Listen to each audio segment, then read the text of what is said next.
Ugh, can't I open a newspaper and not hear about Boris fucking Johnson? What's the pasty piece of shit done this time? It's just him poking his fat nose into political issues that do not concern him. He is not an MP anymore. He's just crying out for attention, as usual. It's extraordinary that this man baby was Mayor of London, Foreign Secretary, and Prime Minister. I think we should go deeper into Boris Johnson. I really don't want to. Oh, I see what you mean, metaphorically. Yes, yeah, as in looking into his character. Oh, okay. Like, fuck for that. Here we go. An episode dedicated to Alexander Boris de Pfeffel Johnson. That's his full name. Shit you not, that's his actual name. Christ, even his name is arrogant and elitist. Let's begin with his education. Boris went to Eton College. He was apparently popular at Eton, although his school report said he was complacent, idle, and was always late. Nothing's fucking changed, has it? That sounds about right. Hang on. He was popular. I know. I was just as fucking surprised as you are. He was also part of the old Bullingdon Club. Of course, he was one of those posh entitled shits vandalising restaurants and burning £50 notes in front of homeless people, which is weird because he looks like a homeless person drinking a bottle of gin out of a plastic bag. Now, his time at Oxford University, he spent 4 years there, and other students during his time at Oxford included Cameron, Gove, Haig, and Hunt. What a lineup! So, if you want to dominate politics in the media, just be an upper class wanker and go to Oxford. Do you know what Johnson studied? Though I doubt he did any actual studying. I know it's something pompous that has no actual relevance in the real world. Classics, ancient languages, literature, history, and philosophy. All useful subjects in the 18th century. You can tell that the Johnson family are from another world. They can afford to waste thousands on their kids' education studying nonsense. Boris Johnson is the embodiment of entitlement and privilege, a man who sails through life with the power, money, and celebrity status of a politician, but none of the responsibility. The lifestyle of lies, scandals, dodgy deals, shagging anything in sight, and illegitimate kids. What a world we live in, eh? Where the rich, morally bankrupt, don't live in the real world. Where the wealthy get rewarded for the little people's hard work. It's always the worst kind of people who are the richest.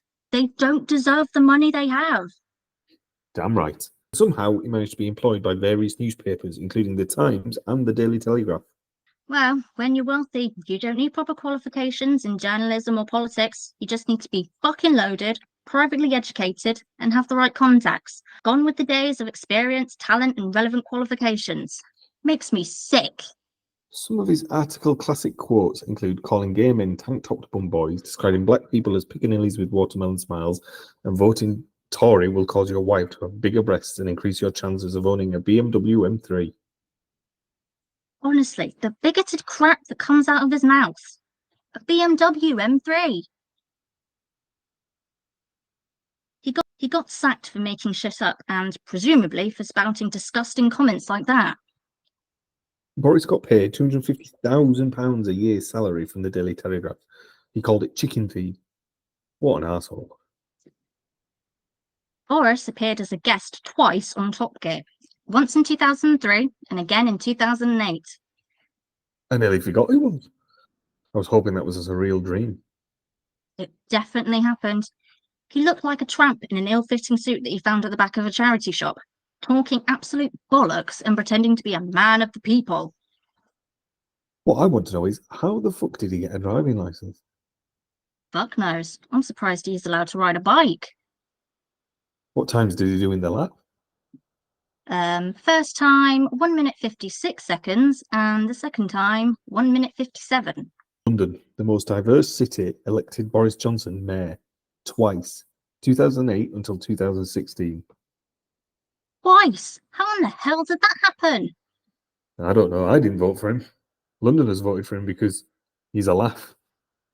Fuck you now. Do they find it a laugh now? All he did was cut police numbers, slashed millions from the fire service, and gave us Boris bikes. Boris and Brexit. He co-led the Leave campaign as he wanted to save people money, take back control. That didn't work out, did it? No, He promised us fucking rainbows and unicorns and gave us shitstorms and goats. Quite like that. Get Brexit done my arse. Boris made trouble so that when they assassinated May's premiership, Boris could take the keys to number 10. And somehow Boris was made foreign secretary, where he had to interact with foreign leaders. Only problem is that Boris has all the diplomacy of a dog turd. He certainly looks like one. I like the fact that he was made foreign secretary because he would be mostly out of the country and it would force him to take any responsibility for problems when we were leaving the EU. And he resigned from this role because he was opposed to Theresa May's soft Brexit. 2019, Boris gets the top job after winning an 80 delays Brexit and suspending Parliament. Then karma comes along with a pandemic as punishment for letting this overgrown toddler be in charge of a whole country.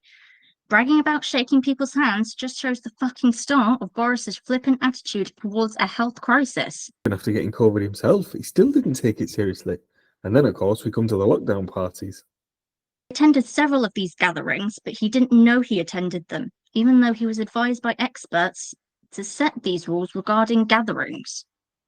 So he's literally stupid to the point of criminality, or as a vicious, lying little criminal. Probably a bit of both. Throughout his premiership, scandals and corruption seem to find Boris like a liberal finding offence over a joke they don't like. And so, after a string of resignations from MPs, Boris resigns as leader. Each one of those resignations was a stab in the back, but they knew what he was like. A bit fucking late to grow a pair of balls and act honourable by talking about integrity. Isn't that sexist? No, Ben. Women have balls too. They're just on the inside. They're called ovaries, and that's why women are better, because our balls are not on the outside. Fair point. Back to Boris. He stays on as caretaker until September, when another leadership contest took place, which was pointless because he spent most of the time on holiday. He returns to the backbenches as MP for his constituency in Oxbridge and South Ruislip. Then the Commons Privileges Committee found that Boris had deliberately misled Parliament. He also accused of the mainly Tory MPs on the committee of a witch hunt against him. Instead of accepting his 90-day suspension and a by-election like a man, he resigns and gets snapped up by the Daily Mail and joins GB News. Talentless crap. It's a perfect match. That's it. Our Boris Johnson episode is complete. What conclusion have we come to?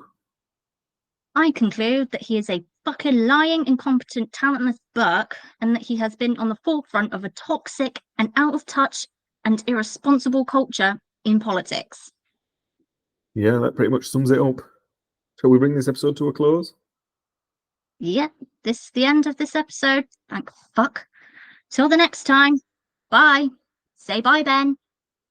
Bye, Ben.